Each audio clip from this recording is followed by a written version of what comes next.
Well, guys, my new transducer finally came in. I was able to sell enough of my fishing spots to pay for this. And it got me thinking about all of the questions I got when I did my last video on how I set up my transducer on the Fish Obsessed mount. So I thought I'd go through, show you guys a video, what I'm doing when I talked about the laser settings or the laser shooting in the transducer, and what I'm looking for and why it's important.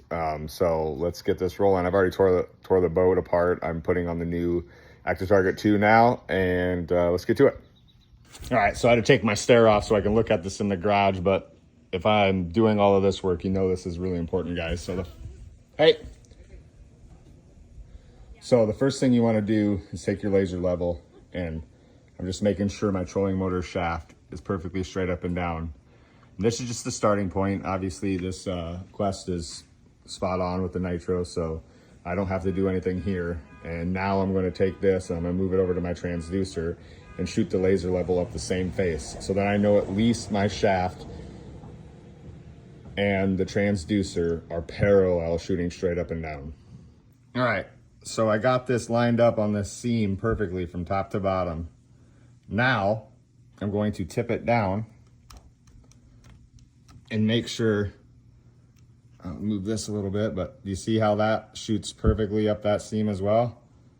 Now I know that this transducer is sitting perfectly plumb. It is shooting at 0 degrees top to bottom, and that's super important.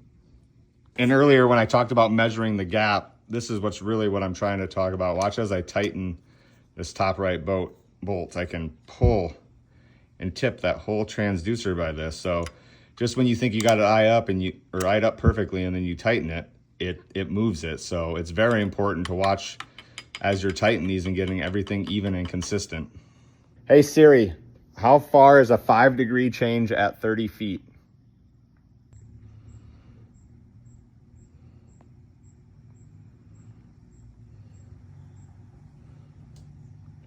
Two and a half feet, 2.625, 2 5/8. All right. We got it all electrical tape going up the shaft. Make sure you leave yourself a little room here in case you want to put it in scout mode or whatever. Give yourself a little extra cable. Always use electrical tape. Never zip tie it. Never pinch that cable.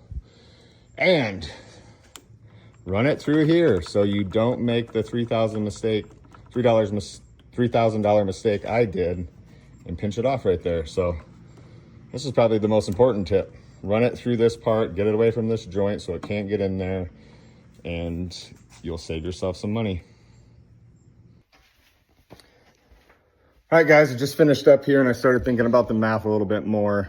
Lowrance says they shoot an 18-degree cone. So at 100 foot, that would be like over 31 foot wide, which is mind-boggling. I think they're able to manipulate the frequencies coming back to narrow that, but still, how wide is that cone actually at 100 foot showing on the screen? Let's say 6 foot wide that you're trying to hit out there that you really don't know, besides the trolling motor pointing truly straight. So that's what I'm getting at. If your transducer is not shooting perfectly straight up and down plumb, your center, which you're casting at on top of the water, can be off up to, it was 2 5/8 feet at 30 foot. So 50 foot, it could be up to over 3 foot difference on the top of the water where you're casting at, what you're seeing, and where the fish is actually at below on the screen. So I highly recommend everyone shooting in their transducers, making sure they're perfectly straight up and down. It's just going to make you that much more accurate, that much more effective on the water, and you're going to catch, a few more fish because of it. Yeah, I really like giving these tips to you guys. I get a bunch of DMs and messages about, these little tips helping people. Makes my day. As long as you're going after the fish that I'm not, then I'm okay with it.